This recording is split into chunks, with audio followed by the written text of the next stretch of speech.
Assalamualaikum warahmatullahi wabarakatuh. Perkenalkan, nama saya Rina Sri Setiawati dengan NIM 105190422. Saya dari Prodi Ilmu Pemerintahan kelas 6I. Di video ini saya akan menjelaskan materi yang berhubungan dengan kepemimpinan pemerintahan, yakni mengenai kekuasaan dan kewenangan pemerintahan. Dan mata kuliah kepemimpinan pemerintahan ini diampu oleh Bapak Dosen Muhammad Al-Farabi, SIP, MT. Baiklah, langsung saja kita ke materinya.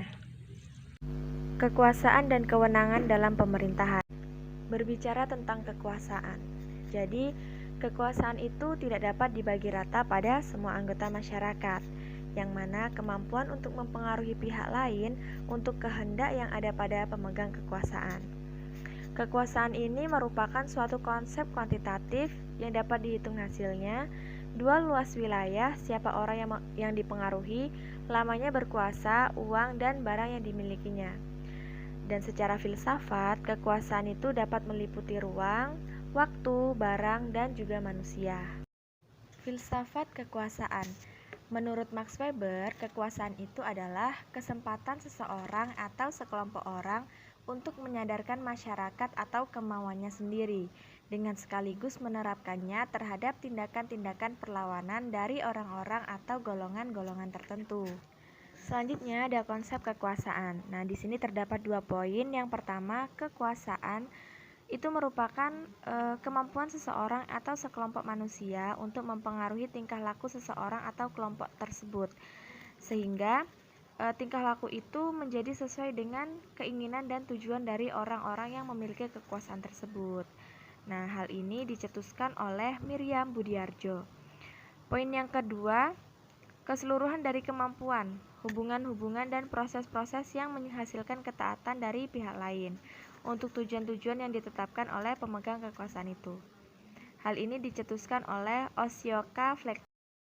Selanjutnya ada sumber kekuasaan. Nah, poin yang pertama ini ada legitimate power, yang merupakan perolehan kekuasaan melalui pengangkatan, seperti undang-undang, SK, dan lain sebagainya. Yang kedua ada coercive power, merupakan perolehan kekuasaan melalui cara kekerasan. Nah, contohnya ini seperti perebutan atau perampasan bersenjata. Yang ketiga ada expert power, yaitu perolehan kekuasaan yang berdasarkan keahlian seseorang, seperti merit system. Nah, yang keempat ada reward power, merupakan perolehan kekuasaan melalui suatu pemberian atau karena berbagi pemberian. Yang kelima itu ada referent power, perolehan kekuasaan melalui daya tarik seseorang, seperti fisik, performance, dan lain sebagainya. Selanjutnya ada bentuk-bentuk kekuasaan. Nah, di sini disebutkan bahwa bentuk-bentuk kekuasaan terdapat beberapa poin. Yang pertama ada influence, yang merupakan kemampuan untuk mempengaruhi orang lain agar mengubah sikap dan perilakunya secara sukarela. Yang kedua ada persuasi, kemampuan meyakinkan orang lain dengan argumentasi untuk melakukan sesuatu. Yang ketiga ada manipulasi, penggunaan pengaruh, yang mana dalam hal ini yang dipengaruhi itu tidak menyadari tingkah lakunya mematuhi pemegang kekuasaan. Yang keempat ada coerci, peragaan kekuasaan atau ancaman paksaan, yang dilakukan seseorang atau kelompok terhadap pihak lain agar bersikap dan berperilaku sesuai dengan kehendak pemilik kekuasaan. Yang terakhir ada forci, penggunaan tekanan fisik, yaitu membatasi kebebasan yang menimbulkan rasa sakit, ataupun membatasi pemenuhan kebutuhan biologis agar melakukan sesuatu. Poin selanjutnya yaitu tentang dimensi-dimensi kekuasaan. Nah, di sini terdapat potensial dan aktual, yang mana potensial itu memiliki sumber-sumber kekuasaan, seperti kekayaan, tanah, senjata, sains dan informasi, popularitas, status sosial, massa terorganisir, dan jabatan. Sedangkan aktual telah menggunakan sumber-sumber yang dimilikinya ke dalam kegiatan politik yang efektif. Selanjutnya juga ada konsensus dan paksaan. Nah, konsensus ini berusaha menggunakan kekuasaan untuk mencapai tujuan masyarakat secara keseluruhan, dan paksaan cenderung memandang politik sebagai perjuangan, pertentangan, dominasi, dan konflik.